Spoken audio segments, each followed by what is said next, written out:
2.7% year on year. All right, guys. Good morning. Sorry, a little bit quiet there. Just watching that GDP number come out, the Eurozone. In line. Nothing to do, unfortunately. So yeah, provided no real opportunity. It is a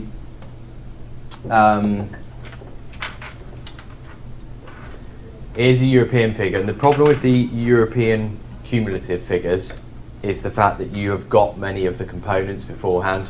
So you will have German GDP, French GDP, and that's why, even though it is a flash estimate, so theoretically a slightly more volatile number, you still don't know the actual facts behind, you still know all the facts behind it, therefore it is less likely to actually have a major impact because you already know.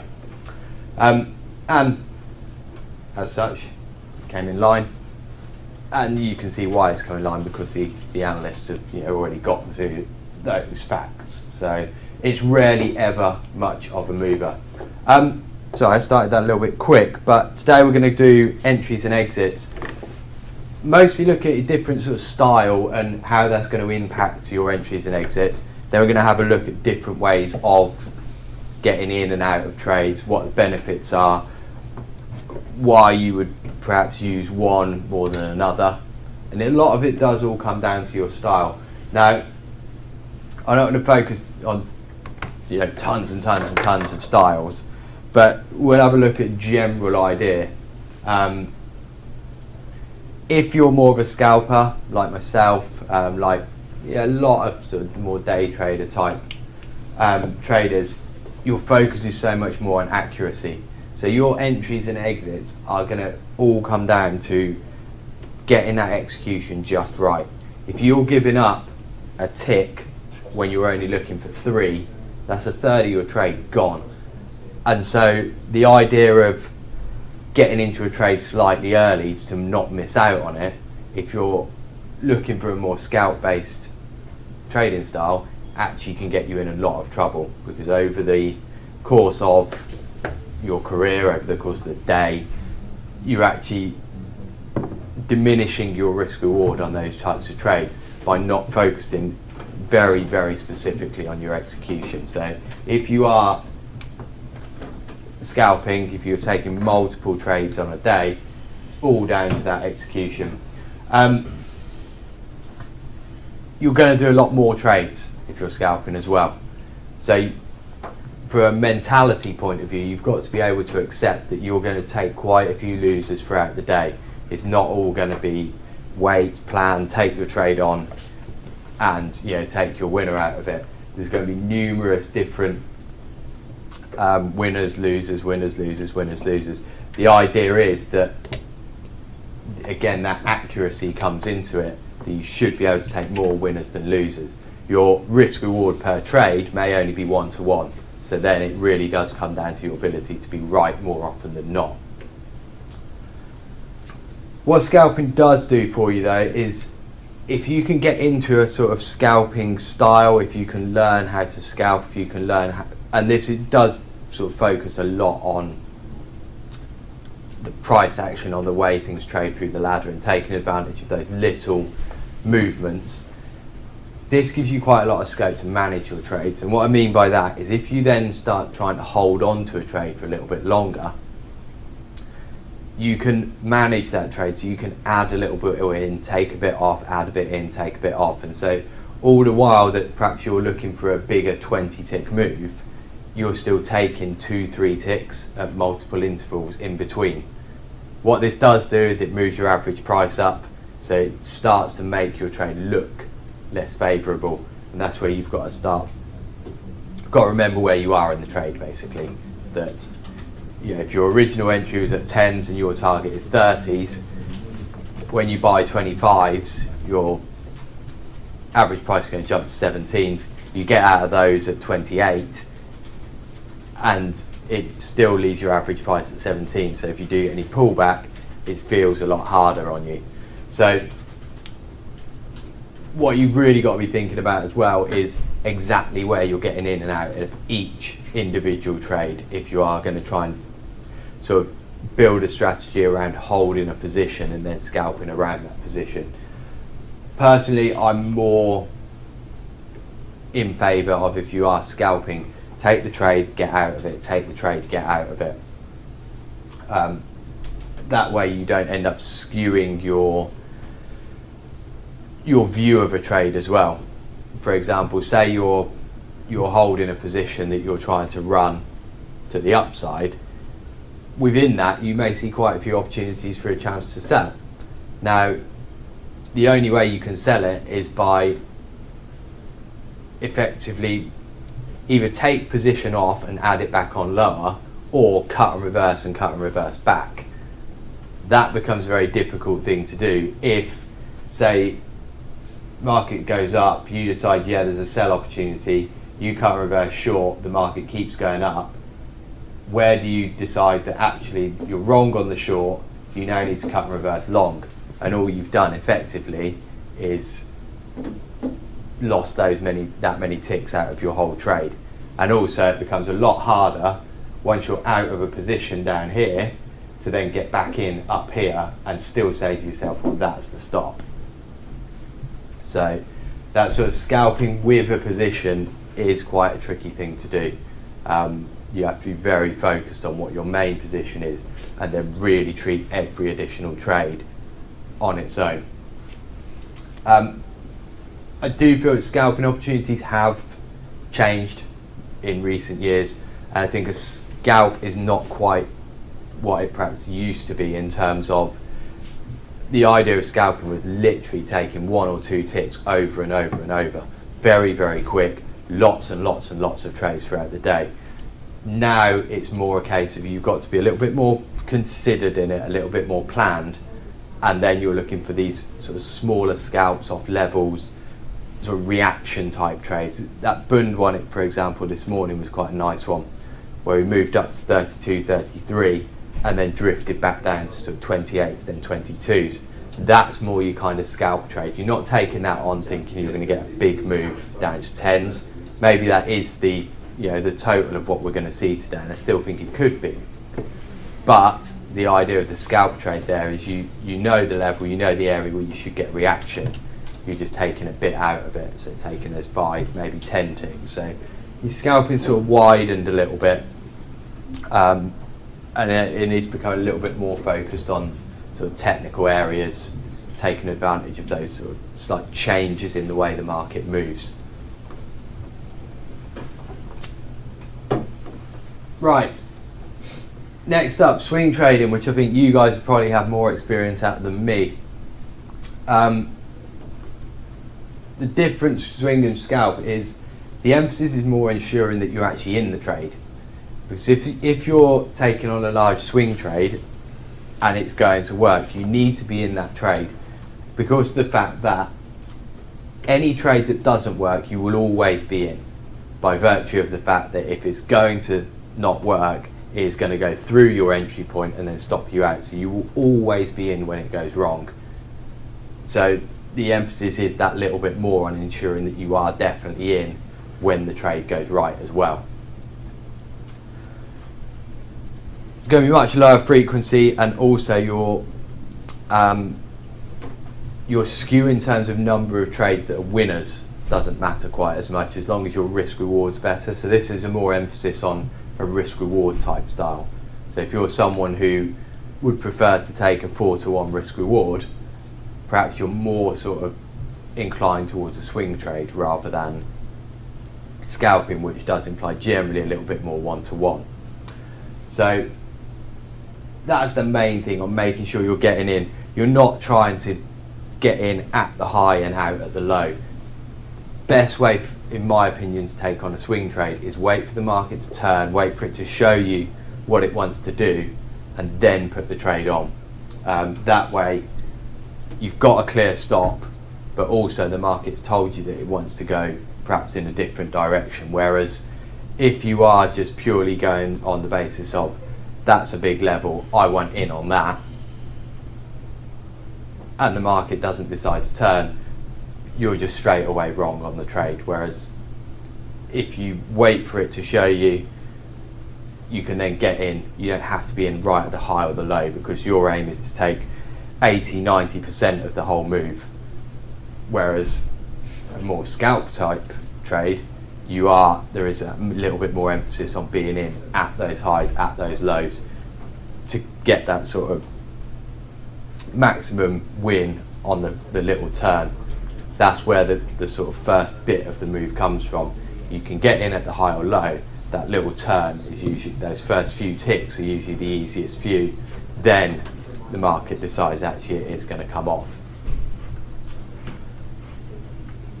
You also got to accept that generally you're going to be looking at these on a larger time frame. You're not looking at swing trades on a 1 minute chart, really. High volatility, you can sort of try and play a swing on a 1 minute chart, but really you're going much higher time frame. Therefore your entries are going to be over perhaps a range of prices, and your exits again are going to be in more of an area than a specific price. What this does give you the opportunity to do is split your risk up a little bit, scale into trades rather than in and out in a more sort of scalp style. It's not something that I focus on a great deal. It gives me a bias in my trades in terms of I'll look at where I think the next sort of larger move may be, but it's not going to often give me a trade that I'm going to get in and sit on, just because I'm more comfortable in that scalping style of taking one for one. Right, let's go and have a look at next up's risk and event type trading. I'm not going to go into systematic and algorithmic trading. It's not an area of expertise for me. I don't think it's necessarily suited to a day trader either. It requires a huge amount of, one, computing ability, research, trial and error. It's not so much your actual day-to-day trading, so most of anything else you learn on the course will not help you from an algorithmic system-based type trading.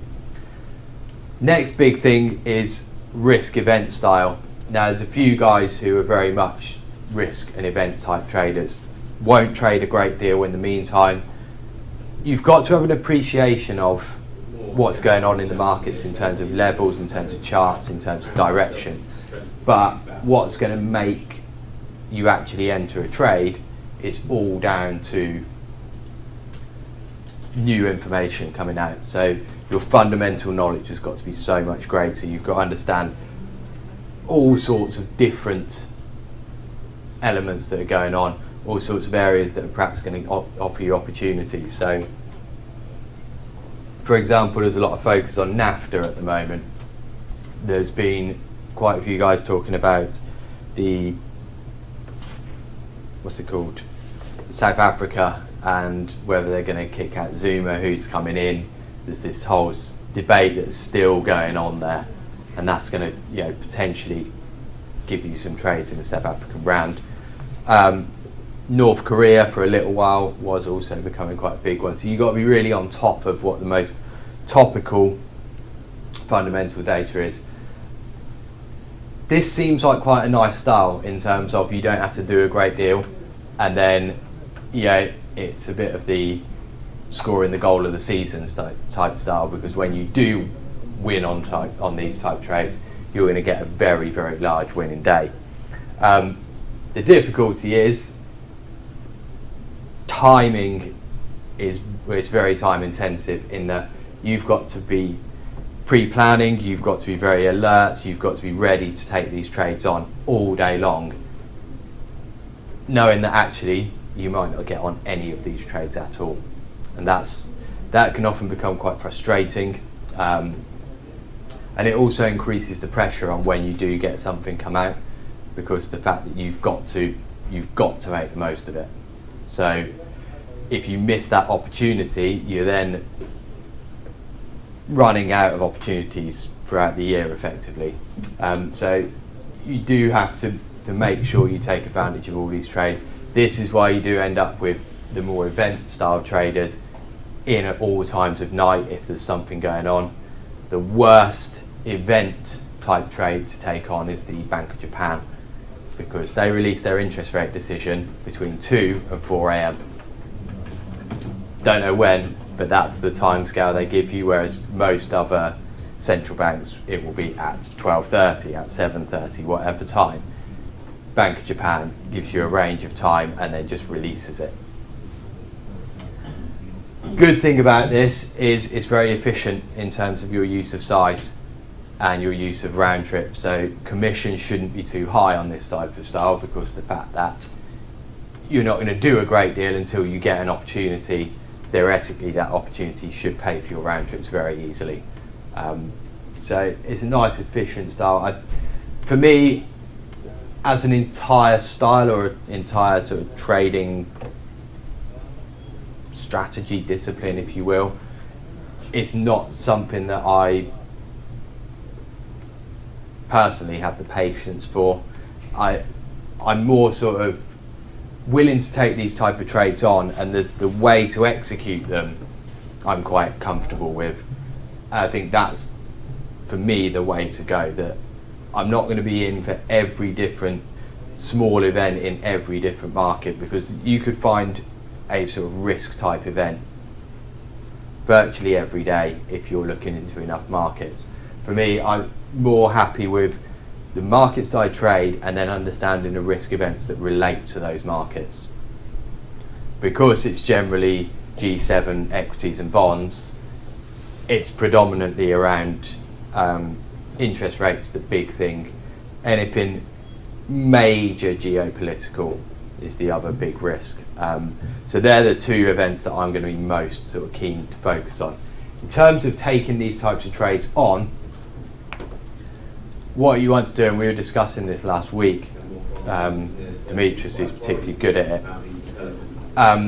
the way to be taking these trades on is very much you get in, and we'll talk about this more in macro week anyway and give you a few opportunities to have a go at these. But the idea is you get in, the moment you go on side, you then max the amount you get in. So say your clip is a 10 lot and you get a piece of news, I don't know, North Korea's managed to hit an island, right? It's non-populated, but they've hit an island. First thing you're going to do, you're going to buy 10 buns, and the moment that ticks on side, you're going to add your 40 if your max clip's 50. What you don't want to be doing on an event style trade is adding 10, add 10, keeps going up, and you go, do you know what, this is definitely going up, add 20. Because that way your average price goes straight up the page. You then end up in a bit of a panic if it starts coming back on you, because you're now trading max size. You want to see that go on side. You know, that's where it is quite uncomfortable. Whereas if you commit to it early, that's what's going to give you that first bit of opportunity. And almost that point that you would add the final 20 on is so often the point at least to scale something out, because that's the point that everyone's gone, yeah, this is definitely going now, and they all jump in. So that first sort of push is where you really want to be getting out. Another very good tip on these type of trades is watch the chart. If you watch the chart on these type of trades, it stops you getting caught up in exactly what's going on the ladder, which when you've got that little bit more size on, every single downtick against you makes you think that you're wrong, makes you want to get out. If you just watch the chart, you don't get so worried by that. And the key with a lot of the risk and event type trades is knowing that generally that first minute, the market is going to trend for that first minute at least. What it does after that then becomes an element of you've got to decide. But that first minute, it will often finish pretty close to the top. So you can almost watch the chart and go, right, I'm going to watch this for a minute nearly, wait for it to, even if it gets to a level, then I'm always going to be keen to cover. If not, then try and watch it for a little bit. the key thing with all of these event type trades is actually understanding how relevant and how big a deal that news is. Like we did on, actually no, I'm not sure if you guys were here, talked about on a debrief a little while ago. As an ECB sources comment came out, and basically it was a comment that we kind of already knew, and that's where that risk type style helps you, that you would still hit it. So the comment was a bearish comment, basically they could wind down purchases faster, but we'd already heard people suggesting that already. So you could take the trade on quick, but as soon as you realise that, that's where you've then got to get out quickly, or even go the other way. Whereas if the comment was ECB could extend purchases indefinitely, that's going to take it the other way. It's against the recent talk. It is an extremely dovish comment. That should then get you on a trade where you can hit it hard and then sit there and watch that chart for the first minute, let it go. On something like that, is there like a sort of rule of thumb for stops? You know, would you get on side and then have your stop at scratch and see what happens, or would you give it? Pretty much. You should see yourself straight on side on something like this. Then theoretically, you shouldn't really be having to worry too much about a stop, apart from the fact that, yeah, if it does come back to you, it's not done what it should have done. So yeah, I'd be out pretty fast if it comes back. I'm not going to sit there and go, well, it's a level a little bit lower, I'll put a stop below there, because the fact that if it comes back through that starting price, that's the point that everyone else who's bought it is also going to think, I'm wrong, and start panicking out. So really, if you don't go straight on side, I'd start certainly getting out of something. And if you start going offside, at least cut the position down to something more manageable. So, you know, say if you're trading 2s and you go up to a 10, if it starts to tick, you know, back to you offside, I'd probably be out of 6 of them very, very quick. Yeah, you're going to take a small loss and you're going to take a 2-tick loser on 6. It's better than saying to yourself, well, it might still go though, and then you're taking a 5-tick loser on 10. Yeah, you're better off to take that smaller loser, and then maybe you have to accept the loser on the 4 lot as well. But it's much better than hesitating and getting yourself caught out with a much bigger loser than you needed after seeing yourself on side quite a decent amount, which is often the case, that you will get flicked on sides straight away. That should then keep you going. If it doesn't, again, that's a little bit of a warning sign on those type trades. Yeah, we'll have a look at these on the sort of risk event week. We'll have a look at that ECB sources the other day, which you guys can trade. We'll have a look at various different ECB sources, and give you guys a chance to actually have a go at trade in these, with the idea that you actually get in a load more size than you perhaps normally do, and then try and run that. Different ways of getting out of these type of trades. I know Demetrius is very quick to go in big and then scale out in ones really fast. So yeah, it will jump say 20 ticks on side, and it would just be 1, 1, 1, 1, 1, 1, 1 out, and then just keep doing that all the way as the market keeps going. Other people's style is much more, this is big news, in, don't get out of anything for X number of ticks. Deciding that is, yeah, it's a case of really down to knowing your market a little bit as well, how far it's going to go.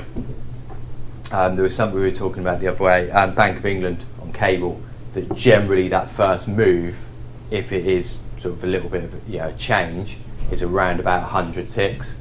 So again, if you get a big bit of news for cable, you could go for the alternative way of you get in and you go, right, 90 ticks, just to make sure that you're not trying to reach 100 that doesn't reach it.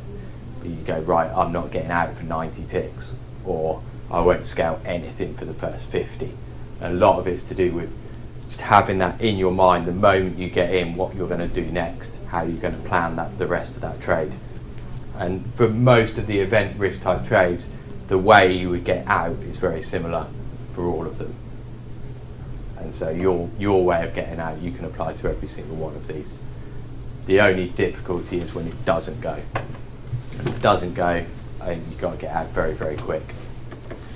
And like I said, the other big mistake to make is go in small, in big. I've done that on, the biggest mistake I made doing that was on Fed, when they didn't taper interest rates. So the expectation was that not interest rates, QE, they were going to taper, they were going to announce a tapering. They didn't taper. The S&P jumped up. We were, it was slightly slow. Someone definitely got it early. S&P jumped up. I bought 20. It jumped 5 handles on side. I then bought 80, and so my average price went bang straight to the top. It stalled, ticked back to my average price. So I don't like this, out, and then it went another 20 handles. If I'd just gone in big to start with, you could have taken that little tick back because it would never have got back to my price. But the fact that I put 4 times the size in after I first got in screwed that trade up for me.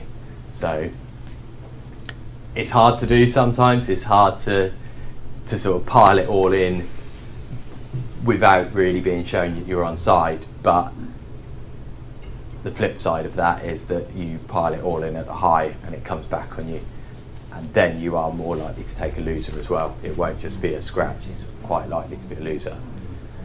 All right, in terms of trade types, you've really got sort of 3 different styles to actually take your trades on.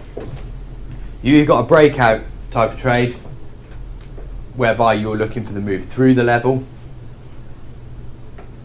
This is something that I think it's a trade that everyone likes to do. It's a trade that produces nice results. You get put on side quite quick, it sort of drives on. The difficulty of a breakout trade is markets don't often break out. Markets will range about 70 to 80% of the time, breakout, and trend about 20. So it's actually quite a difficult trade to do in terms of your planning, in terms of how you actually take the trade on. We'll talk about it a little bit more in future weeks, but this is something that I do quite like, and we'll talk about trigger points in later weeks as well. Those points where you can then play that breakout based on a smaller area that gets you into the trade, a bit like I was talking about with cable yesterday. That, I think, is perhaps the best way to play a breakout. Once you've got something that is set up to break, you then use some other way to get in it. Otherwise, you are going very much for the buyer as it goes through the level. Next up, you've got passive continuation, reversion type trades. This is more a very technical idea, particularly probably more suited to a scalper in terms of you've got to be quite accurate in your assessment of where those areas are. But the idea is, if you think we're getting continuation, you're looking for a pullback area to get in at. You put your stop in and then let the market go. It's a much slower trade, and the initial part of the trade is the bit that takes the time. So you, unlike a breakout, the passive trades, you're going to be in for the slow bit, in for that bit that doesn't really do too much as it progresses on side. So again, that's something that you've got to decide whether you really like that style, whether you really like sitting in a trade that ultimately you can be confident you're right on, and in terms of maximising the distance that you can get yourself on side, that's the best way, because you're in towards the lows of a move before it goes. The difficulty is you've got to sit in that for quite a long time, and then, say for example, it's a trade like this that breaks out, you're in down here, you sit through the range, breakout trade is going to be in this area or even on the break here. They get paid much, much quicker than sitting through this bit. The difference is that you've banked this extra bit of profit there before the move. So it is down to your comfort in those type of trades and your ability to sit through watching it come back to you and say, no, my stop's there, I'm not getting out. So I think it relies a little bit more on a technical type style than it does on a price action based style. And momentum, again, pretty similar to a breakout. This is something that offers you a nice chance to actually increase your size as you see the price action develop, as you see more and more people coming into the market. That's where you can increase the size on it. Goes along with a sort of risk event type trade. Now the idea with a momentum sort of break trade is you're going to be wanting to add on the break, so maybe you buy 2 on the break. As soon as the sort of buying keeps coming in, that's where you want to be adding quite quickly. And then as the momentum slows, so this moves quite quick, the next bit of the move is quite slow, that's where you start getting out. On a ladder, if you say you're adding to the size, they take off the last ones, don't they? Not your first contract. Does that make any difference? I don't think it really makes any difference, because ultimately, if you buy there, and there, and you get out there, and there, you either take 10 ticks, 10 ticks, 10 ticks, or you take 6 ticks,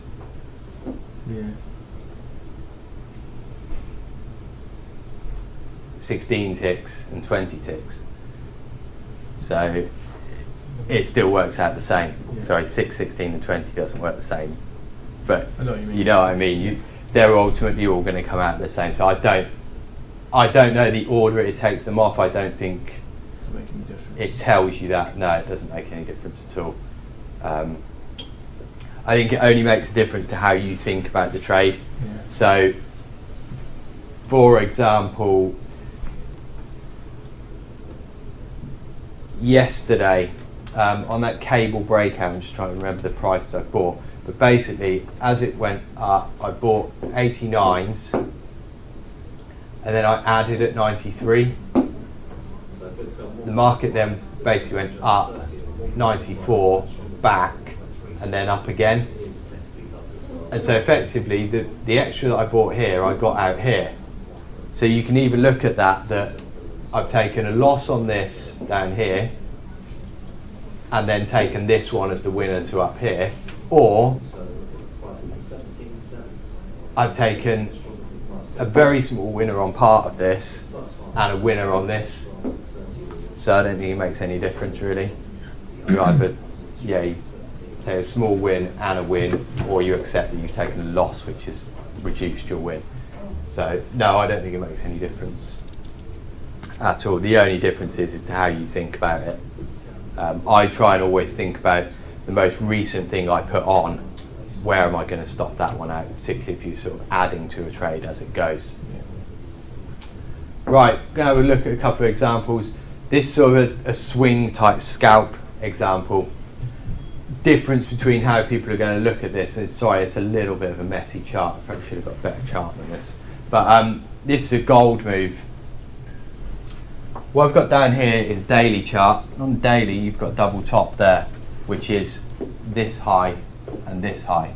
So depending upon what type of swing trader you are, you've got different entries here.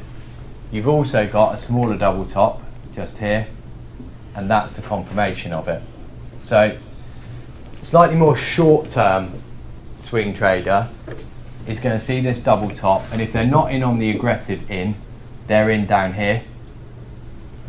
And then what they're looking for is continuation. They're looking for this low down here, which is the low of the daily double top. So from a swing point of view, they're not going to get fussed by each of these little pullbacks, whereas a scalper is going to be much more interested in these smaller areas, in trying to play a breakout of this low just here, of trying to sell this pullback up there. And you'll see there's a lot more trades for a scalper. As the market comes off, they're going to try and buy this low, get stopped out, pull back to the previous little level, you've got to sell there, back into the range, you get a break there, may well get stopped out, but you have another go at the sell just below it. That's where scalpers got so many more opportunities. Breakout type trade, just through that low there. That breakout trade there is also what's going to bring in your even longer term swing traders who are playing the bigger double top. So you then end up with more people coming into trading. By understanding the bigger picture, it means that this breakout is perhaps a breakout that you want to play a little bit more aggressively, or you could be a bit more confident on, because more people you know are going to come into this type of trade here. From a swing trader's point of view, if you've got on that first swing trade, you've now got a choice to make. When you get down to this low, do you take your profit because you've reached the target, or your sort of first target, you could reach your most recent swing, or are you then looking at trying to trail a stop and run this trade a bit further? You trail a stop just above that previous low, depending upon how big a stop you give it, you've offered yourself a new chance to stay in for the continuation, and then you've got a chance to put your stop below this low as well. Or if you keep your stop above that high, even on the pullback, you don't get stopped out, and so you keep yourself short for a fair bit of time. But ultimately, from a swing trader's point of view, over the course of, say, 3 days, they've ultimately only had one trade. Scalper or breakout type trader has been able to get in 10, 15, 20 trades, taking smaller and smaller bits out of that trade. Now, who does better out of that? It's hard to say in terms of who would actually make more money. The scalper's going to lose multiple bits along the way. I would suggest probably if someone can actually hold this trade all the way to the low, you probably make more money. Much easier in hindsight. Exactly, and that's the problem, that you've got to, until we get down to here, really, you've got to accept that you could still get stopped out up there. And that's quite a difficult thing to do when you've seen the market come off from 12,222 down to, okay, you're probably not all the way down to here, but say you get down to there, and you're down to 12,000, so you've seen it. A $20 move in gold, 200 tick move, and you're still saying to yourself, well, I can still take a loss on this. That's quite a difficult thing to do. Whereas for a breakout point, sort of scalp type trade, it's a lot easier to go, okay, I'll take a 5-10 tick loss on this, I'll make 20 on the next trade. You take the breakout and you make a nice quick 30 or 40. That becomes, I think, a little bit psychologically easier to manage. The difficulty is, whilst your winners and losses are that little bit tighter, you've got to make sure that you are sort of on the side of making more winners than you are losers. Whereas, you know, if you do get stopped out for this, the next one you take on, yeah, you do manage to run all the way down here, you take a 400 tick winner, yeah, you got stopped out for 20 or 30, but the next time, yeah, you're getting a 10 to 1 risk reward. So you could be wrong on this trade 6 times out of 10, and you're still going to be nicely up on the trade overall. If you're 6 out of 10, lose you 120 ticks, the other 4 make you around about 1,600 ticks. So the real risk reward on the trade is much, much better. It's just whether you can handle that swing all the way back. All right, scaling into a position. This is something that is quite difficult to do. And the problem with scaling into a position is that when you lose on this type of strategy, you will always lose the maximum. When you win, you can't guarantee you're going to win on the maximum. It is different from averaging. Averaging is purely where the market goes against you and you go, I don't want to take this loss, I'm going to get some more in and hope that it bounces back. And then it goes further and you go, it will definitely bounce if I buy it now, and it doesn't, and you keep doing it, not having an idea of where you're wrong or not being willing to admit that you're wrong. As a general rule, don't do it. You're probably going to get yourself in more trouble than it's worth. Go from there. Yeah, you're likely to get yourself in more trouble than it's worth. The only time that I would suggest that averaging something can help you out is if you buy a level, the market comes down to it, and then it hits stops and goes way through it.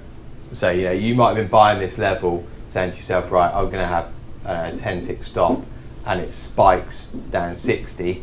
That's the only time I'd say there is some value in averaging that. You buy it down here, and then the way I'd be looking at that is I'm still expecting to take a loss on this first entry. However, I'm looking at this one to start with to try and take a winner on that. If you get the bounce, I'm looking to be getting out. Very quickly, I'm going to have a stop just below that low. I'm not going to average it down here and then try and hold on to it if it keeps going. If that keeps going again, this could end up being a very big drop, and then you're ending up now double the size on 5 times the amount of risk that you were willing to take on. So that's the only time I'd really say that averaging can help you out, because the way I look at this is, if I was not in a trade and I saw a market spike 60 ticks through a level, I'd buy that, whatever. So just because you're in a trade shouldn't stop you then taking on what is effectively a different trade. Ultimately, you're probably going to need to take the loss on that. You get very, very lucky, it might come all the way back, but ultimately by buying this, you could well get yourself an average price and manage to scratch the trade. So that's probably the only situation that I would advocate having a go at averaging something. But very quickly view it that you want to be getting out if it doesn't work. The way to do it, if you are scaling in, it's all about whether you're unsure on exactly where you want to be buying this. So the idea is you might have 2 areas of support. You're confident that the market's going to be moving higher. You've just got to pick then where exactly you're going to actually get into that trade. And that's where, I don't know, say you've got a support at 35 and a support at 30, you might split up your trade and go, right, I have one at 35, one at 32, one at 30, stop still at 27.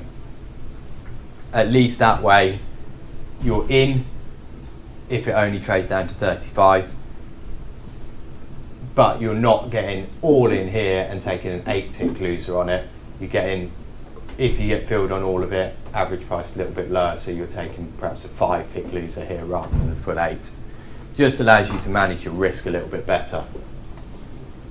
But like I say, the only problem with that is if you do get stopped out, you'll get stopped out on order size. You could win, and you'll win on only one lot or one clip.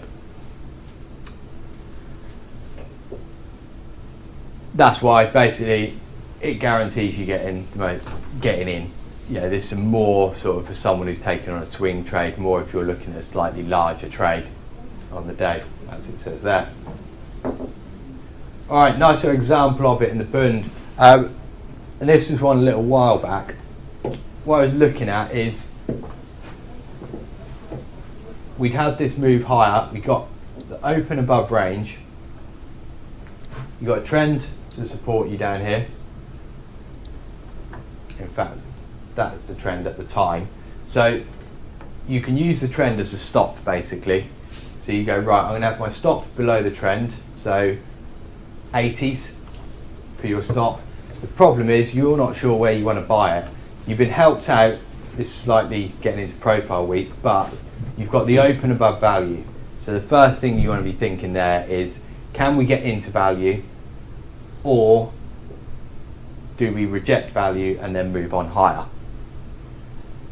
So in terms of where you want to be getting in, you've got the close down here, which comes in at 88s. You've got value area high, which comes in at 85s, and you've got the VPOT, which comes in at 81s. You then got the trend at 80s. So you could say to yourself, right, I'm going to put my stop just below at say 79, but you don't know which of these you want to buy. You don't, if you're trading a 3 lot, really want to be buying 3 at 89 and taking a full 10 tick loser on that, or 10, 11, 12 tick loser. So you can scale this in. You can buy the close, buy the value area high, buy the VPOC. In this example, you don't get them all.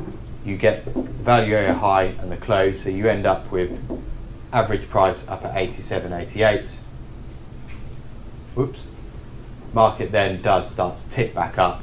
You get back inside the initial balance, and then we do start to move higher. Whoops. That's a bit of a mess. Target wise on that, I'd be looking towards that previous high, which came in at 13s. So just missed it to start with, but nonetheless, a little bit of a pullback, and then we do continue on from it. So that's where scaling in helps you out. The only difficulty here is you didn't get filled on everything, but nonetheless, you did still get filled. You did make sure that you were in on that trade. That was perhaps a better opportunity on the way when we came back and had another go at buying it, but that's by the by in terms of the trade. I think this could have come just before a figure. I think that was probably a figure that pushed us up, just based on the significant increase in volume.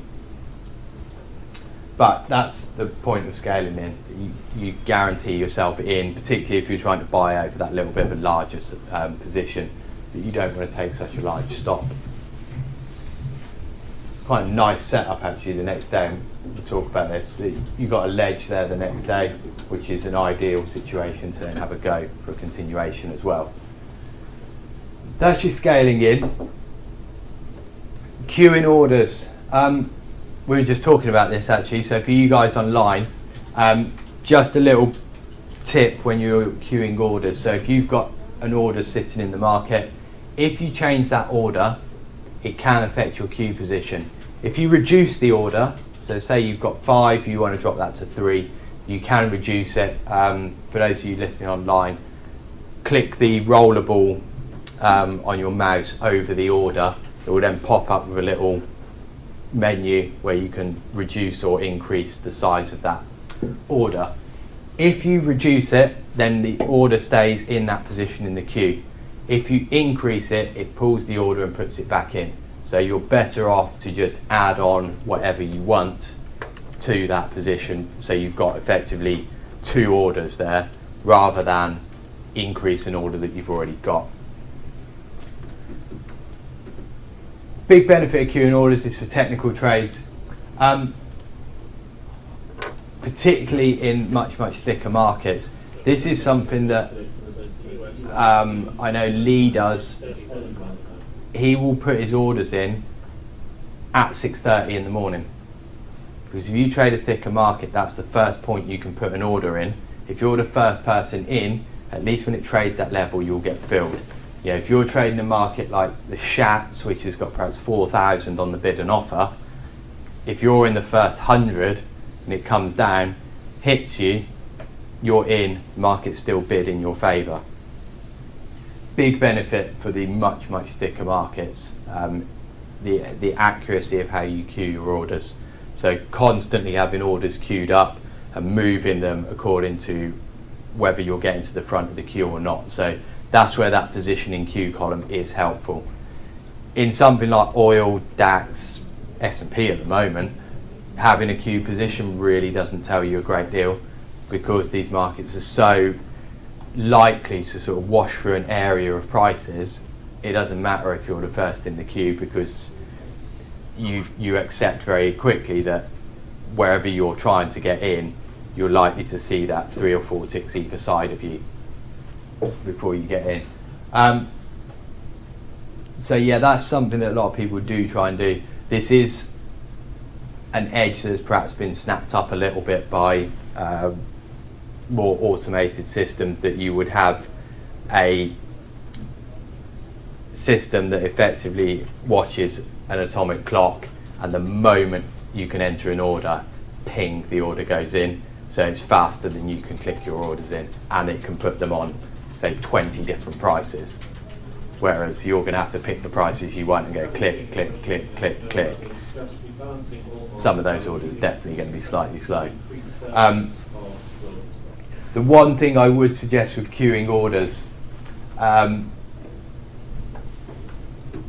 it's something that is very tempting to do, and often I don't feel a very good idea, is you will say you're short, you've got a bid down here, and it stops the price above you.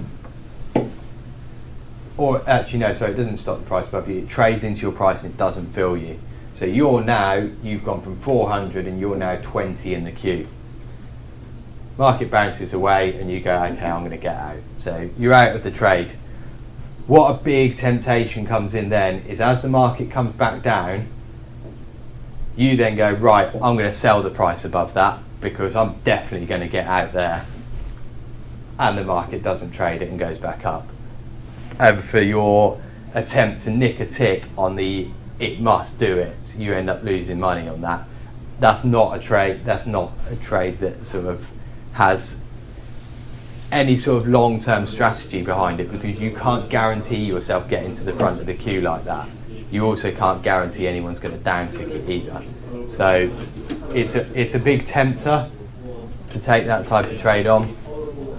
I would be keen to leave that order there on the basis that if you got the bounce back up and another chance to sell, you can be quite confident of getting out. But that's a different situation to selling it hoping you get flicked in, or the other way, leaving it there, and as you come back down going, yeah, it will just tick that, put me in and I can offer the next price and take the tick. It could very easily just go bang through and keep going. It's a different situation, it's a different trade when it comes back down there. So that's your risk with that, and something that you need to sort of always remember. It's so tempting to do it. Order entry protocol matters. It's not necessarily something that's really going to matter to you unless you're trading short end products. If you trade Euribors, Euro dollars, short sterling products like that, the way you enter your orders makes a difference to how you get filled. So on something like Euribor, you'll fill pro rata. So if you put a 2,000 lot bid and 200 trades down, you'll get 100.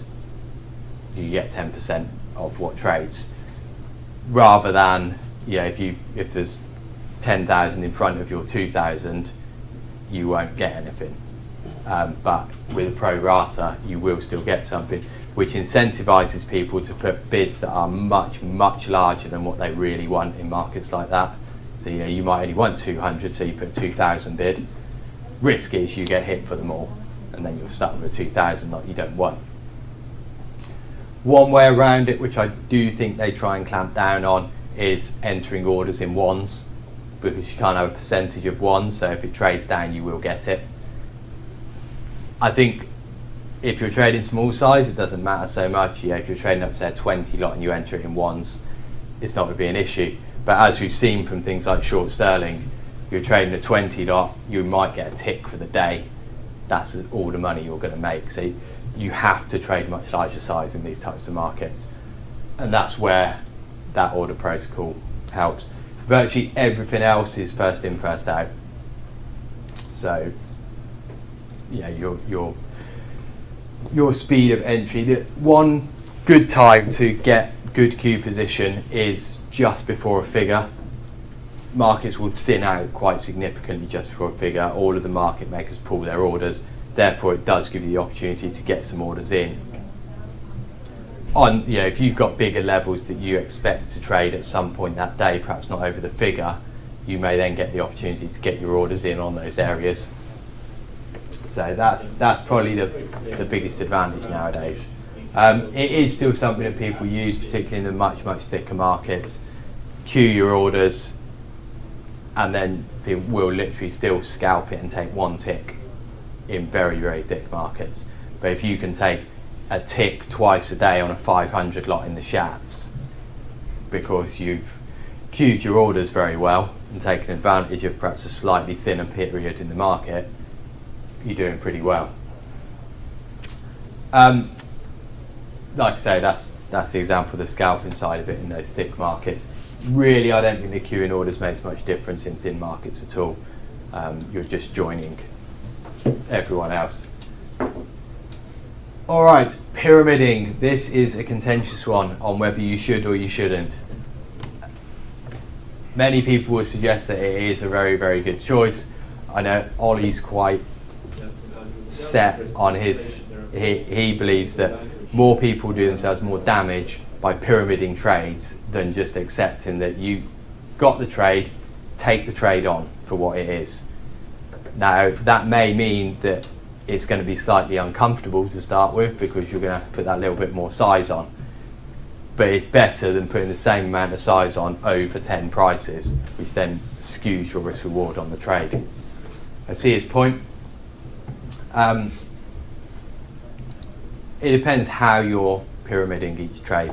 I think the key thing for a pyramid trade is you've got to treat each pyramid as a separate trade. If you don't, it just adds all into one trade and you become focused on that little blue or pink box. So treat everything as an individual trade. What pyramiding can also do is give you a level of complacency that you're like, well, I'm on side, I'm just going to add to this, it'll be fine. Whereas the level of accuracy and execution skill that's gone into the first bit of the trade, you don't follow up with the same level for the second. So if you are pyramiding, make sure that you put as much energy and thought and time into that second entry as you do to the first. That's the main reason why people are going to pyramid, is that you don't take all the risk on to start with. But you do take all the risk on still because you skew your risk reward. The good thing with a pyramid is you are getting confirmation you're right, whereas at the start of a trade, you've not yet been told you're right entirely. You know, charts might be saying that you're right. Once the trade starts going on side, then you're getting told that you're right by the market. As I've just said, treat your entries, you know, very much as individual trades and treat them with the same degree of sort of process planning, execution that you would for any other trade. This is where I do think the pyramid trade works quite nicely, a pyramid reversal type trade. Rather than you say buying it as the market goes higher, you're looking for a reversal in the market. So as the market drops and comes back up, perhaps you drop through a level, you buy the level, you've got to stop lower, so you're looking to buy this, run that trade. The reversal pyramid is as it comes back through. So once it's tested lower and shown you that actually it does want to go higher, you can then double up your trade, effectively having had additional confirmation that your trade's right, but also never taking on quite as much risk. If it is rejecting the area and moving higher, you shouldn't see it back down here. You've got a very clear stop now as well, just below that low. And that way is a nice way to pyramid something, getting your risk still on quite early without sort of skewing your average price up the page. So I think for a reversal type trade, it works really nicely. So that push for a level, I think it works particularly well when this move to a level is very fast. So it gets to the level, flicks through it, and then bounces very quickly. That's showing you quite nice rejection of that move through. Then you add in. Good way to sort of reduce your risk on a trade, that type of pyramid.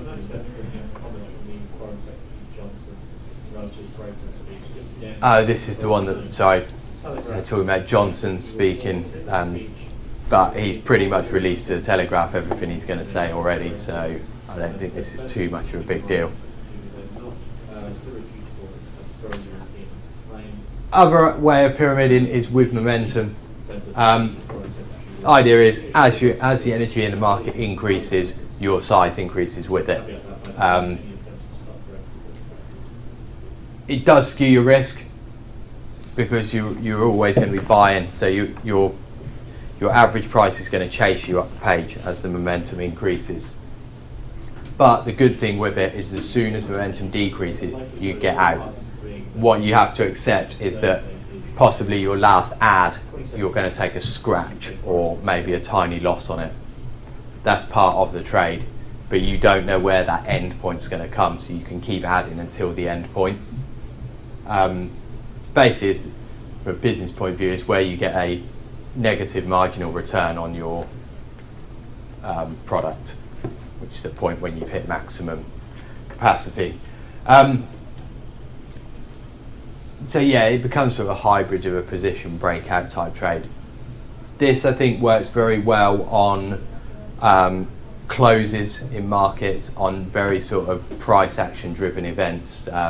Options expiry, I think it works quite well on as well, whereby you can see the momentum coming in, you can see the orders coming into the market, you can go in with them until they stop coming. As soon as they stop coming, that's where you get out. And what I'd be doing is, if you're buying, say, 2, 2, 2, 2, 2, once it stops, I'm going to be out of 6 here straight away. I'm not going to be going out 2, out 2, out 2, out 2, out 6. If it then starts to go again, you can then start adding back with it. But I'd at least reduce the risk significantly when it starts to pull back. With closes, which we'll talk about a little bit later on, the focus is more on where it pulls back to like that. It's not going to go up in a straight line. So your aim is to add here, add here, add here. And then if it really starts, you can see that change in the momentum. The momentum slows and you don't see buying as it starts pulling back. That's where you're out. We'll talk about that in a second on using a price action based exit. First up though, target based exits. These have got their advantages and not. You can either use technical level, just go right, there's my level, that's where I'm going to get out.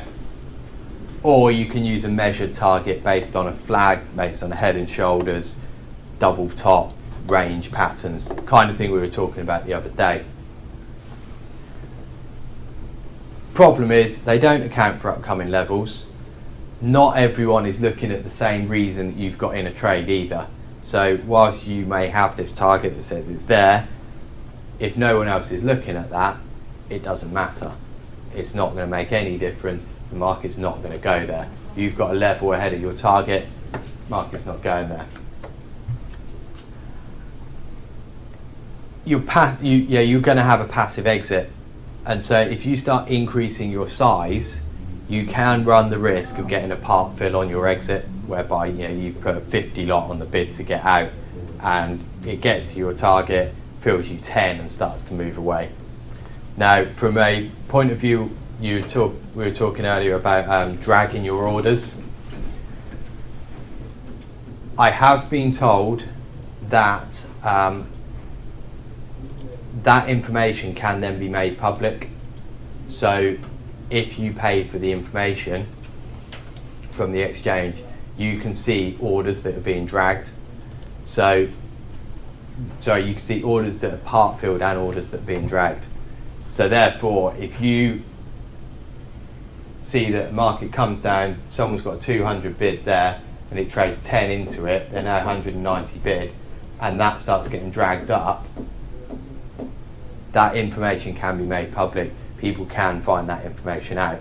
So the market can then run away from you as you drag your order up. Is it going to make a major difference? To start with, not so much. Unless you've got size that's enough to actually move the market, it's not going to make a big difference. But that doesn't have to be much in a thin FTSE or DAX or even cable. If that gets thin and you're dragging up a 2-3 lot, I have seen the market where it just pulls offers away from you. Whether it's because of that reason or whether it's just the way you feel because you're trying to drag an order up rather than just hit market, I don't know. But that information can be made available. So that's the risk, because you've got that passive exit. You end up sitting there, perhaps not getting filled, and you're not using any other information to tell you that maybe you should be out a little bit earlier. The Bund is now back down at its lows. The good thing about it is it allows your risk reward to be very clearly decided before you enter a trade. It also allows you to track that risk reward a lot easier as well. So sort of the risk reward on all of your trades collectively. We'll talk about this when we do trade development, but the idea of basically you can have an expected risk reward and then you have an actual risk reward in terms of, if you're willing to risk 5 ticks and take 20, and actually what you do is risk 5 and take 15, your risk reward's somewhat different. So you can assess the real risk reward of your trades rather than the perceived risk reward of a trade. But it does allow you that comparison and allows you that ability to sort of say to yourself, well, that's what I should have done, why am I not doing it? Big advantage, if you have a target-based trade, you already know what you're expecting. So therefore, it hits your target, you get out, market keeps going, you don't sit there going, should have held on to that, and find every reason you can think of why you should have held on and why it was a bad trade, when actually you had a target, you hit it, that's a good trade. I always use the phrase, don't moan about missing a train that you never intended on catching. No one worries that there's trains going out of Liverpool Street now that they're not on. You didn't want to be on those trains, so no one cares. So treat it the same as a trade. There's a trade in some market right now that we're all missing. Doesn't matter. You didn't want to be on it. You didn't try and get on that trade. It's only when you try to catch a train and missed it that it becomes annoying.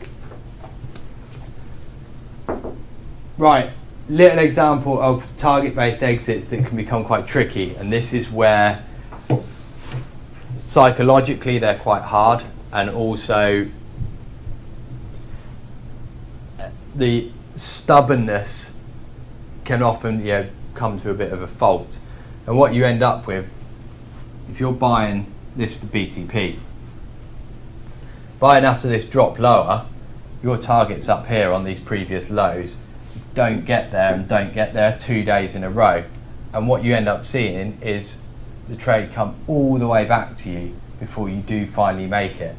And you've got to almost consider it as an opportunity cost situation, that your opportunity cost is now this time, in a sense, rather than you give up a few ticks, perhaps there's a price action based reason to get out, something that tells you to get out of the trade up here. The fact that you've got this rejection candle might be a reason to get out, gets you out a little bit earlier. Whereas if you sit for that target, you're going to have to wait, in this instance, 3 days to get there, and your benefit of waiting that much longer is about 3 ticks.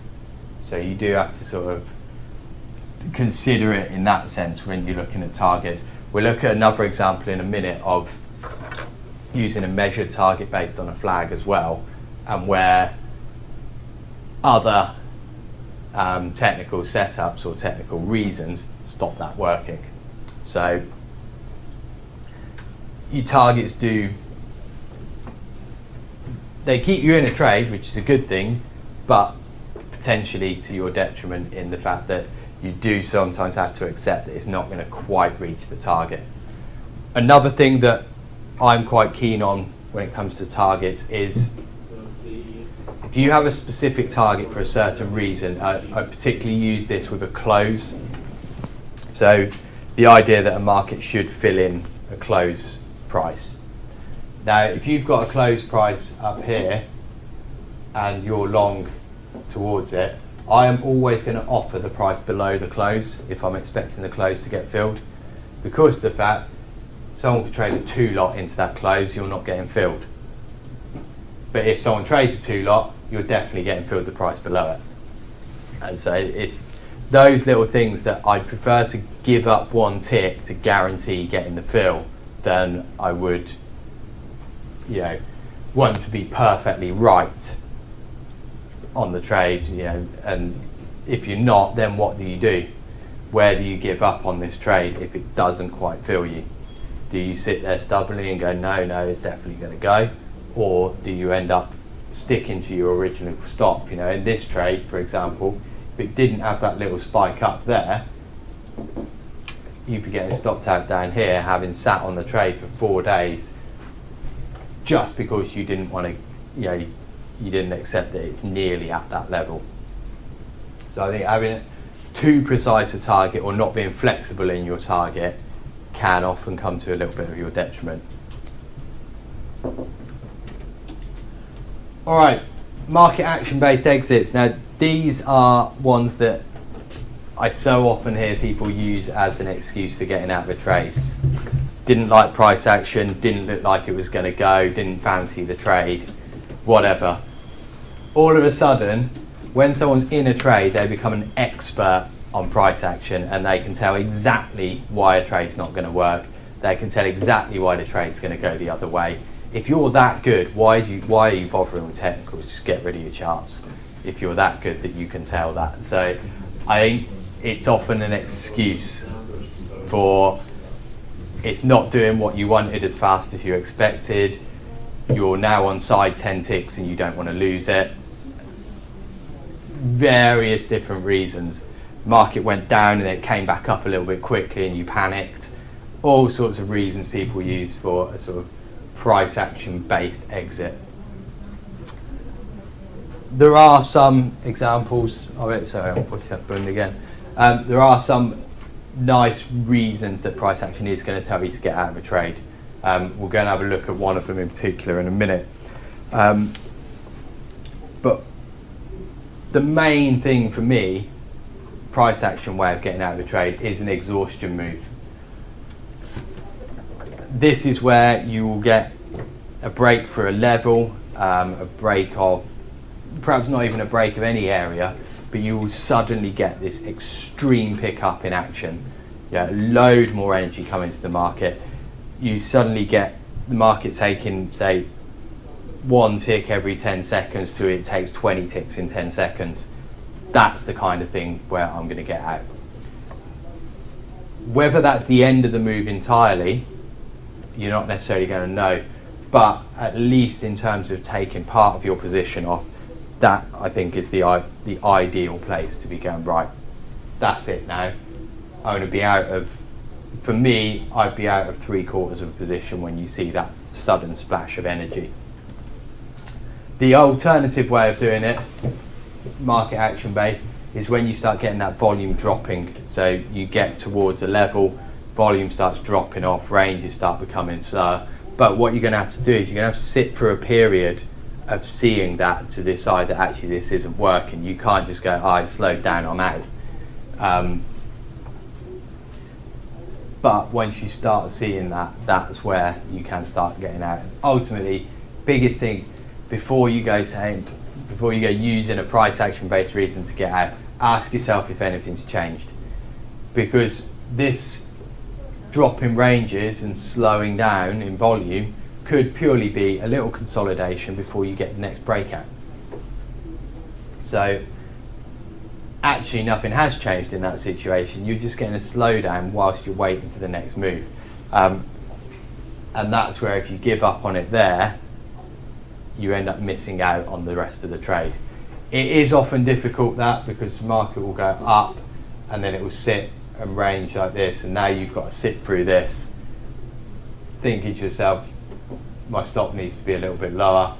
Market can come down and hit your stop like that. That's very frustrating. But you still have the opportunity, if it has ranged or it's flagged, you can have another go a little bit higher up. So ultimately, when those volumes and ranges do stop or slow down, it's not entirely a reason to get out. If it's near a level or your target, then yeah, I think it is a reason to get out. Often the way with a lot of trades that I'll take on, if particularly with a breakout type trade, you'll see it go to a level and you'll think, right, this could be the point where we continue. If it then does start to slow down and really struggles at that level, that's where I'm going to go, okay, that's the one, it's not going to keep going.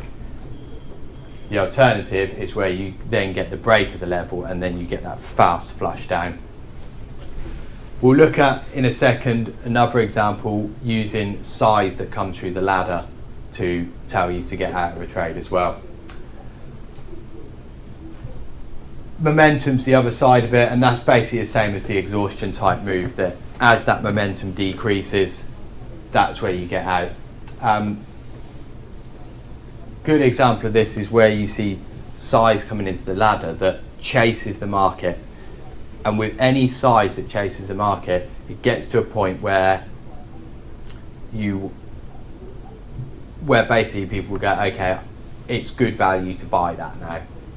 So we'll see it on this example here, this place, of size coming into the market, and then it, come on, right, let's see if I can click it on the mouse.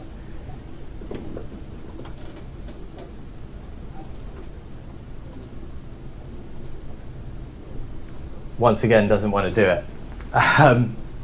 I'll flip the video up properly. But this was the S&P the other day, and using the size that comes in as your reason to get out. Here we go.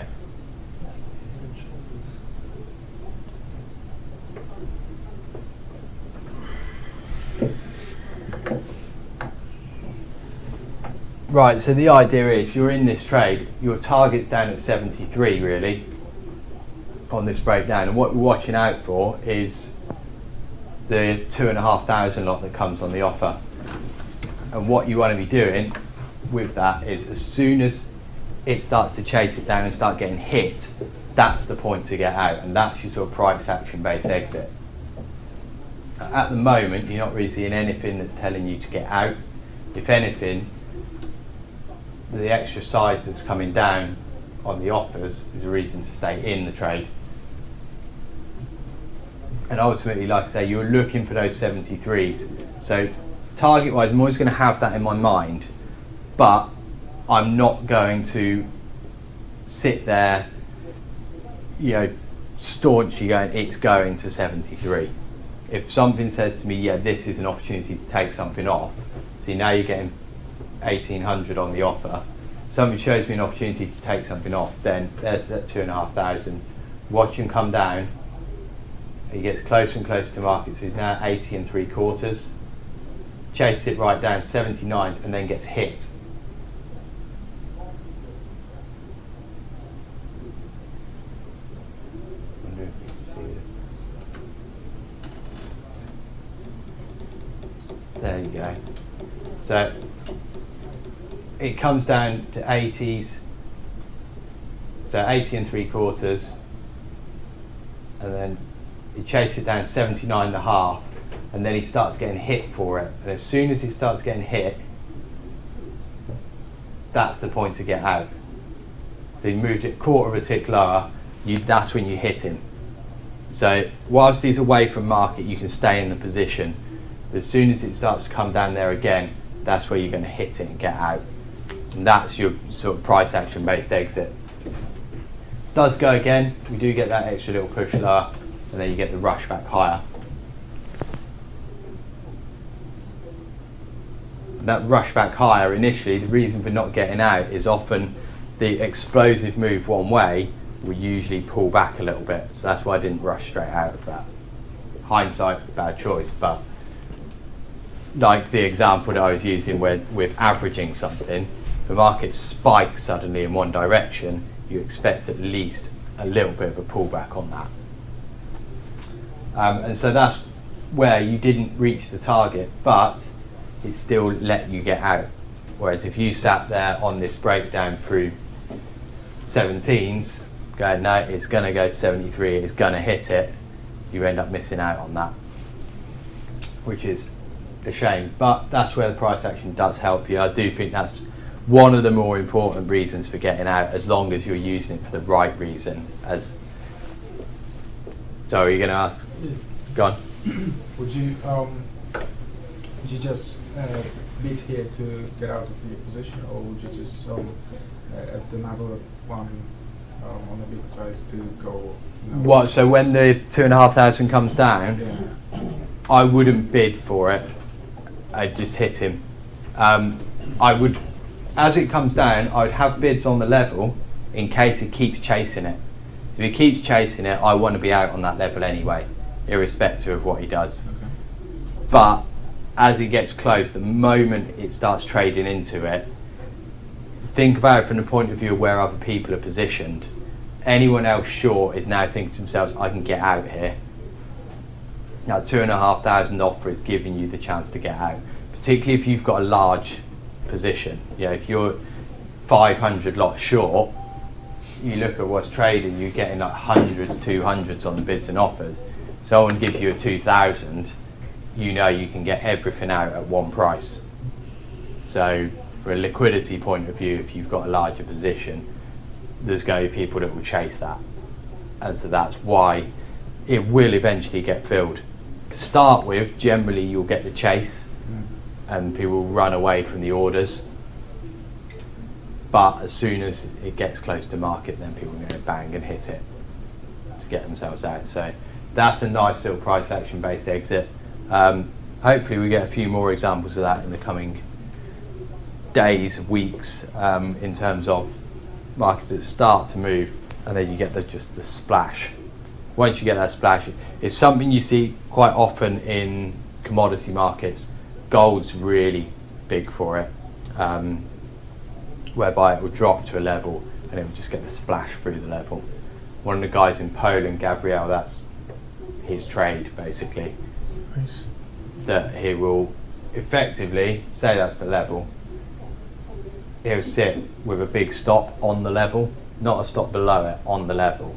The idea being that your stop takes out whatever's on the bid and then takes out the next couple of prices. That way it triggers the next stop. Yeah. And so you're already in, and you know you're going to get in because there's always going to be a bid on the level, but you take the whole bid out, take the next few prices out, and then it blips.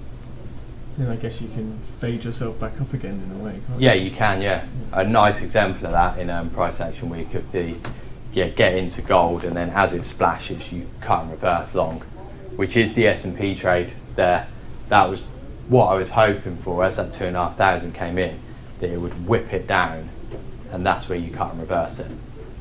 Didn't quite play out that way, which is unfortunate, but that's the way it goes. I can't remember the last one that gave a really good.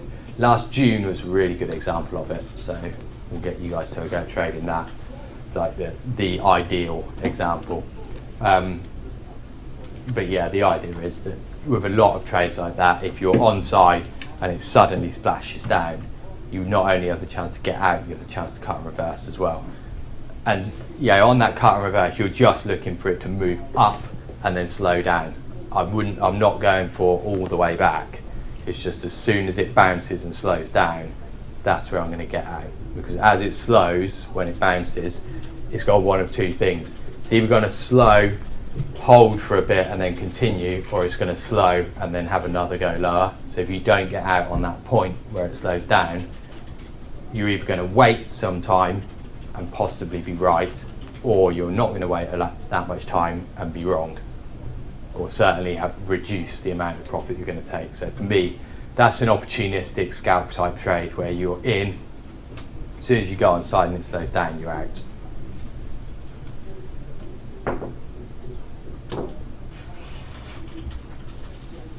Right, that's gone the wrong way again. There we go, scaling out of trades. This again, a bit like pyramid, is a bit of a contentious one. Do you go all in, all out, or do you go scale in and scale out? The advantage of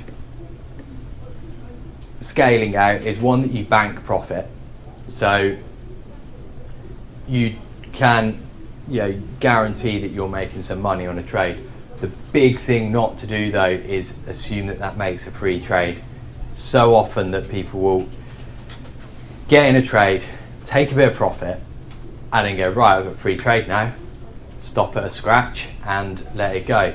There's no reason often to move your stop to a scratch. chances are you've not bought the high or the low. So there's no reason that your position should now be the extreme or should be a point where you're now wrong. For example, if you move down to a level and it bounces, you've bought the level, you've gone up. If you move your stop to a scratch, the level's not broken, and yet you're going to get out at the level, which for a lot of other people, if it does come back down, is a perfect place to buy it. And just because you've taken a little winner here, you go, okay, it's a free trade, stop at a scratch, I'm not going to lose anything, comes back down, stopped, big winner. And you lose that big winner for the fact that you basically treat it as a free trade. I think your better option there is, you plan where you're scaling out. For me, just scaling out isn't really the way to do it. I think you've got to have planned areas, and this is where you see the potential for a market to perhaps continue, but you're not quite sure on how far. That way, by scaling it out at certain areas, it at least allows you to sort of bank a little bit of profit, and then if the trade doesn't materialise and you do get stopped out on it, you've at least made some money on down to the areas that you're expecting the market to get to. The other big advantage, if you've got a target-based exit, you can then scale up to the target. So perhaps you've got a target, if you take that BTP one, it almost became like a small range. You could then offer it up the range. So you're making sure you're starting to get out, and then that's giving you a clue as to whether you're going to get it all. If you only get the first two, and then it starts backing off again, you've then got to say to yourself, okay, this isn't working, I'll take the final two here. Yeah, it's slightly worse off, but the market sort of helped you out a little bit. The other advantage to scaling out is you take some profit as you come out, then allows you to add back in with a little bit more comfort. Whereas if you say you bought 4, market goes up and you decide you want some more, you add 2 to it there. Do you want to be trading 6? Or are you going to be happier if you scale out here, scale out 2, comes back, gives you another opportunity, you add them back in. The only problem there is, like it says, large moves don't get maximised. So what happens is, in that example, say we go up like that, you're not going to get out at the high. So you're probably going to get out, say you've got 4 down here, probably going to get out 2 here. Unless you're buying another 2 down here, which is then a long, long way back towards you, you're not likely to actually maximise this. And what's more likely is this breaks higher, pulls back and goes, and you buy it somewhere down here on the pullback. So you've missed out on 2 lots for that bit of the move. That's where you often won't maximise your profits on the scaling in, scaling out style of trading. Or you will often end up getting out and then adding it straight back in on the break. So you basically just add those 2 back in at a slightly higher price after you've just taken the profit on them, which then pings your average price up. Again, you've got to be very confident of this buy to get that to work. Whereas if you are just willing to sit through the pullback and let it go, if it doesn't go on all 4, you take them all out here and get all 4 out, and you're still maximising the trade a little bit towards the high. So it serves its purpose, it doesn't serve its purpose. I generally scale out of my trades. It's easier psychologically. Psychologically is the big difference. That, it allows you to a little bit more time to think. The counter argument to that, though, psychologically, is it's frustrating when you scale out and you're like, I really didn't need to do that. Yeah, but then you've got to be 100% right on your target with like going all the way to.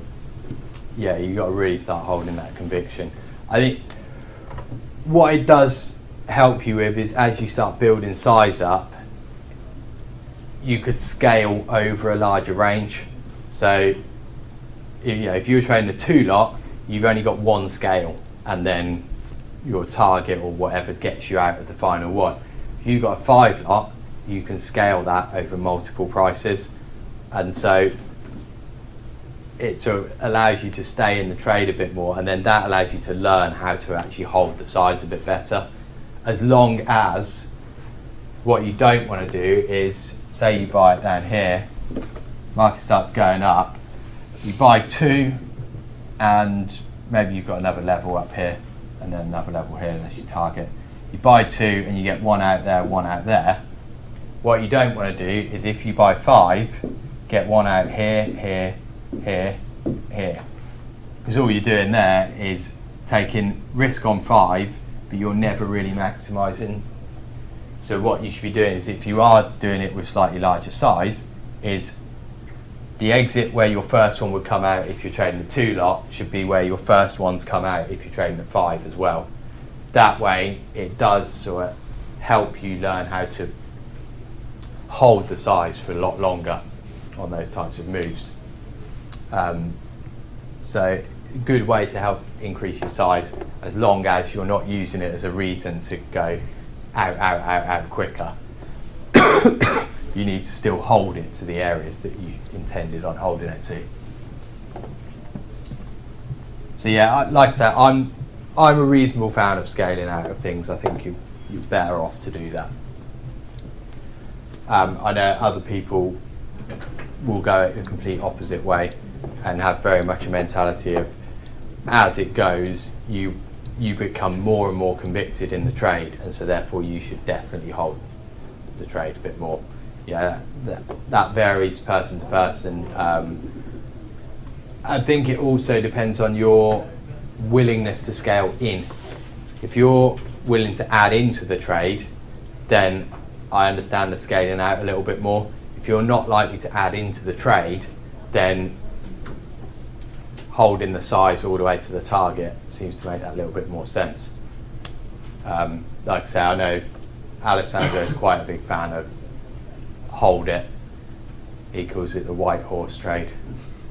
You get on your white horse and you ride it to the end. Alessandro is, Ollie's quite a big fan of you just hold the size and let it go. Whereas, like I say, Demetrius is very much in scale it, scale it, scale it. So varies. I think it's what is more comfortable for you. Other side of scaling it is, rather than scale at targets, you have a trailing stop. You can do this on your TT and have a tick-based stop, which is something I just totally don't agree with. Because the idea is that as you go 5 ticks on side, your stop moves up to be 5 ticks away from you, but as it comes back, the stop doesn't move back down. Well, obviously, otherwise it would never stop you out. But the problem with that is markets don't move in straight lines, and so that little 5 tick drift back that stops you out is perhaps in the middle of nowhere. Absolutely no good reason for getting you out of the trade, but it has got you out. It's a similar idea to a one time framing trading stop. What I mean by that is, you buy it and you might look on a 1 minute or a 5 minute chart and the candles go like this. What you do if you're trying to hold on to a trade, particularly if you don't have a target, is your stop just goes below the previous candle all the way up. And you will see this occasionally, whereby you will just have a market that just goes tick, tick, tick, tick, tick, tick, tick higher. FTSE's quite good for it. Bun's quite good for it when it turns off lows, when it turns and catches people out, particularly when you get a drop and this block type trade at the low. On these breaks, the Bund will often do that, and that way you can just keep moving your stop up. Keeps you a reasonably tight stop, but it also means that you don't get out. And if you really wanted to, you could pyramid that as well. Every new candle, buy one more lot.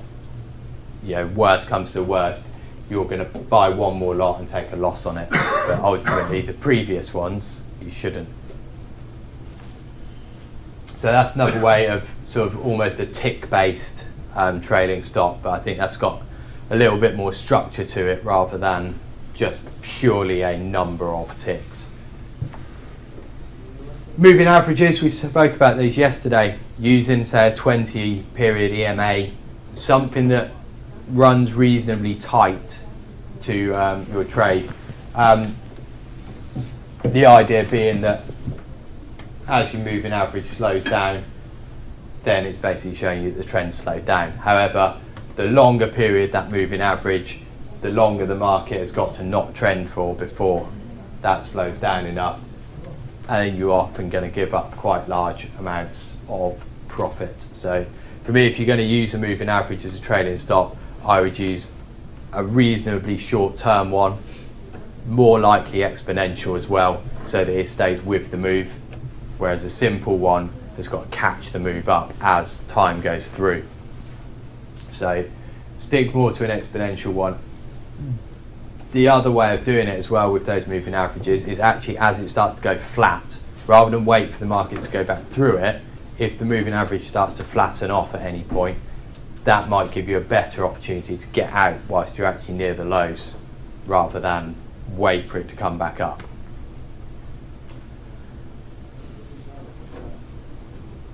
Simple, most obvious way of doing the trailing stop is just use the previous low. So on each wave up, your stops below each new low. Generally this works.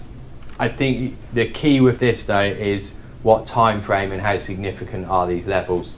If you're going purely off every single new little low on a 1 minute chart, you're more likely to get caught out, whereas if you're doing it on perhaps a larger time frame, looking at very sort of, you know, levels that you'd already got rather than the levels generated by the move,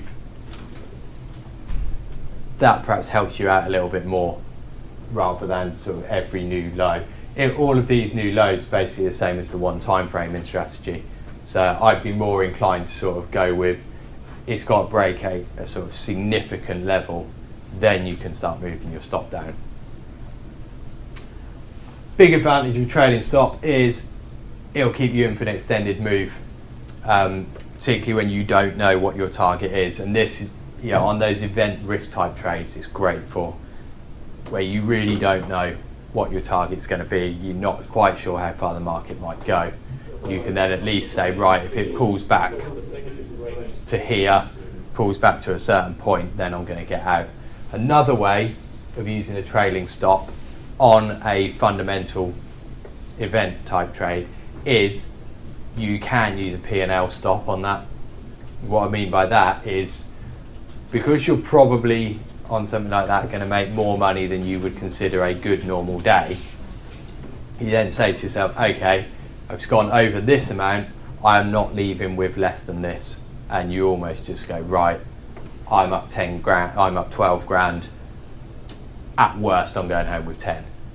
And you just put a stop basically there. Obviously you then still going to have to manage where you do get out, because if you don't, you will get 10. But you know, what it does is, you know, you're 12 grand on side, it might have a last little push and you go, right, now I'm out. Whereas if it's up there and it starts coming back, at least you get yourself out. Like I say, that's really helpful on like a fundamental thing where you really don't know how far something could go. That's going to sort of, it means that you guarantee yourself good money. What it perhaps doesn't always do is allow you to really run the trade, but I don't think anyone really takes full advantage of all those types of trades. You know, the risk style or the event type style is very much you get in hard, let it go, get out as soon as it starts slowing down, rather than get in and go, actually this is a proper trend move, this is going to last for the next 5 hours. Most people on a move like that are going to be in and out within 5-10 minutes, because that's where the meat of the move is. It's the same with that first minute, that's where the meat of the move is. After that, you then got to sort of be a bit more patient, wait for the sort of grind on from there. So it's not a bad one, you know, if you did do it in that way, to get out for a certain amount and then leave a small position, which would then have to come back a long way to sort of get your P&L based stop. right, trading stops. If you used them in the S&P and used a sort of technical trailing stop, it would have kept you in for ages. This particular example is if you bought it on the US election, and this is the one that, you know, again, perspective doesn't always help you. At the time, I bought the US Open on the US election, it jumped 20 handles on side, and I was like, yes, this is awesome. Take that 20 handle winner. You never got stopped out. You get a new low, new low. That's not even a new low. There's your next new low. That's not a new low. Make a new high, new low, new high, new low, new high, new low. It would have kept you all the way in for the rest of this year from a daily point of view. Now you can start moving this down onto a shorter time frame, because from our point of view you're not likely to hold on to this kind of thing, but you know, this could be a 15-minute chart and it'd be the same kind of idea, that you do then use that much more technical basis and go, right, I'm going to accept the stop below that until you get a new high. Once you get the new high, that's where your stop remains. The only problem is here, you could have this pullback and this goes all the way back down here and gets you out. And ultimately, when you use technical exit, technical trading, trailing stop like that, it's weeks like last week that gets you out. And it will get you out by taking 20% of your profit in 2 days. That's quite a tough one to take. So I think sometimes you do have to sort of go, right, well, I'm going to take it wherever sort of the target shows you. All right, one last look at trading stops and targets. This is the S&P one, and your target versus what the market's sort of showing you. This was that flag that we tried to trade the other day. Now you got 110 handle target on the flag. However, this low is right on this double bottom, which is 70 handles lower. So that's where I think having a measured target is not always helpful, and you do want to be getting out there. Of course, this is where the trading stop comes in as well. I wouldn't get out on the double bottom because of the fact that it could well break, and if it breaks that low, it will go. Chances are you will get your 110 handle target. So I'm not going to get out on the double bottom. You've got to accept some kind of risk on a pullback. What you get here on a 15-minute is you get this little reversal candle off that double bottom. So you're already in a position where you're thinking this might not go. When you get a reversal candle that tells you it's not going to go, that's where I'd get out. So yeah, you give up 10 handles off the low, but at least you're out of the trade. Now the difficulty with the trailing stop comes in where you actually place it. If you place it initially, you'll stop above these highs, you don't get stopped out even on this pullback, whereas if you go on the flag break and trail your stop above the flag, you get caught out. Likewise, on the second run down, if you trail your stop below this most recent low, which I think is probably the best play, that the only time when really I feel you should have moved your stop down, you still get caught out. We go 66s and then we come all the way back to double O's. That's the tricky thing with a trailing stop versus the conviction trade, where you go, where you say, right, there's my stop, I'm not getting out till it goes there or hits a target. Difficult to maintain that conviction in the face of this coming, well, first time down 20 handles and all the way back, sorry, down 35 handles and all the way back, and then even once it breaks, still coming 40 handles back on you. So that would look like a rejection candle below this one. Below the flag, yeah. Yeah, exactly. And so I can totally see why you would be out there. Because, you know, it has failed to hold below level. It's not only failed to hold below this one, it's failed to hold that one as well. I think that is something that is going to get people out, and you do have to accept that sometimes. I certainly wouldn't say you've done anything wrong if you got out there when that came back up. because of the fact that that is a pretty solid rejection candle and it's broken back above the 2 previous lows. So this is where flags can often look really, really good, but in practice the actual trading of it is very difficult. If you wanted to get in after you go out once again, where would you try and get in there? Oh, well, after this bit here, I would still look at this low, because that's the low that sort of confirms the flag to go. So that I think would be the one to go for, at least in terms of to try and get yourself back in. This low then becomes the sort of, whoops, bit of a mess. That low becomes the one that you really need to see break. If you're selling this low here, which is 77, until you get the break of 66, I don't think you can be confident that it is going to keep going. Once you get the 66s, that's basically showing you that everyone who bought this thinking that that would be the end of the move is wrong. Now it should go. So this can almost become a little area, and this is basically what I would call a trigger point trade, that you get a break, like this is the break, that's the level to break, and you then get a new low that rejects it. The break of this low is the one where you'd expect the actual acceleration, the sort of the proper continuation, the confirmation of it. But this low here, those 77s, is the chance to get in before it, because the fact that was the real break, if you will. This is now the break that needs to happen to actually work it. So yeah, that's basically the essence of my sort of trigger point trade. Where I particularly like it is where you get the false break, so that's the main level. You get the false break, which then comes back up and sits and makes a little trade, little range like that. That's then the break that I want. I want to get in here, so you're in before this low. That's the ideal situation, because you're getting in, you've got very tight risk, either just above this range or even just inside it.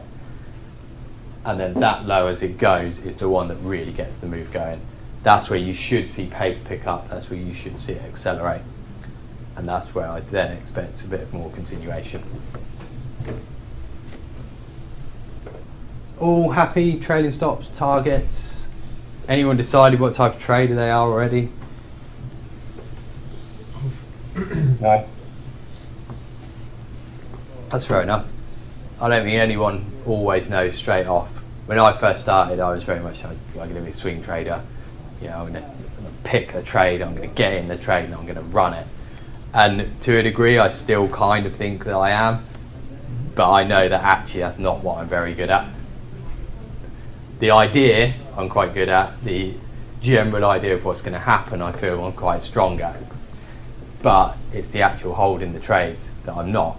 So you learn from that actually I'm much better at the breakout trade, because it's the point when it actually starts to move that I'm more inclined to be in and more focused on actually getting the execution right there. So I feel you can get more accurate execution on a trade like that. So the idea of being a swing trader sort of appeals to me. The practicalities of it don't suit my style and my personality. So I think you've got to weigh those kind of things up. Likewise, the very risk event type style is for the much more aggressive, so almost more aggressive personality. Someone who's willing to just go, right, that's the one, all in on it. You see Demetrius play poker, he's the same. All in, rebuy, all in, rebuy, all in, rebuy.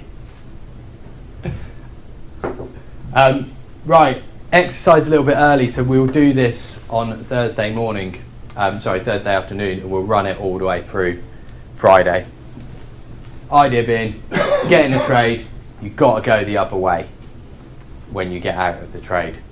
So the point is, it should impact where you enter every trade, or where you enter your first trade. What I want to know then is, does it impact how you exit these trades?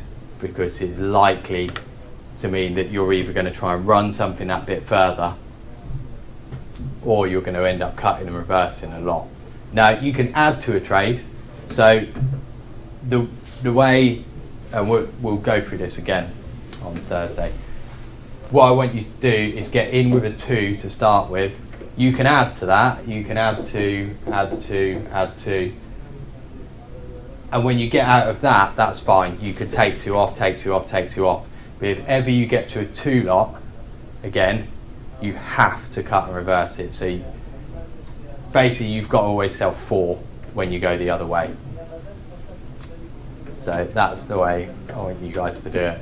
So that also gives you a little bit of leeway in terms of managing your trades, that you could get in a little bit more and take that off to try and help you stay in a trade. What I'd be interested in is, are you then shifting towards being more scalp or more swing type? Because you'll either start finding that you hold your trades a lot shorter, cut and reverse, cut and reverse, cut and reverse, cut and reverse, or you'll really hold the trades because you don't want to cut and reverse it. So it forces you to hold the target.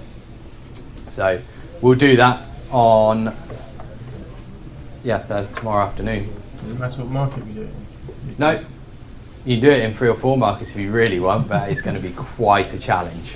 But yeah, the idea is to sort of base it more around sort of technical ideas as well. That way you can give yourself a little bit clearer targets, a little bit clearer ideas where you're going to stop, etc.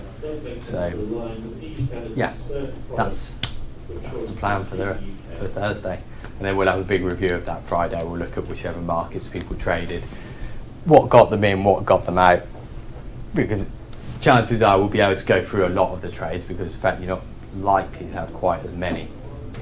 So everyone, just let me know what market you're going to do on Thursday, and then we'll be able to get some charts up and have a proper review of it on Friday.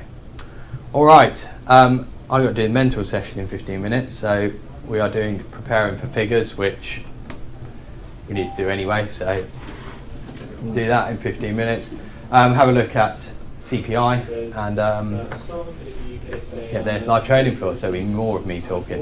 Enjoy. All right, guys, those of you online, I'll put on the group what time we'll restart, because don't know what the implications of CPI is going to be. If it's particularly busy, then I don't want to restart too early, because I want you guys to be able to trade it. Also, I want to be able to trade it. So I'm going to suggest it's either going to be 2 or 2:30. We'll do the afternoon. Going to do risk management in the afternoon, which is relatively short in terms of things that I want you guys to look at. Risk management really is, it's quite a short thing. Yeah, how you manage your risk. All right, guys, we'll see you in 10-15 minutes for those of you watching the mental session. Catch you in a bit.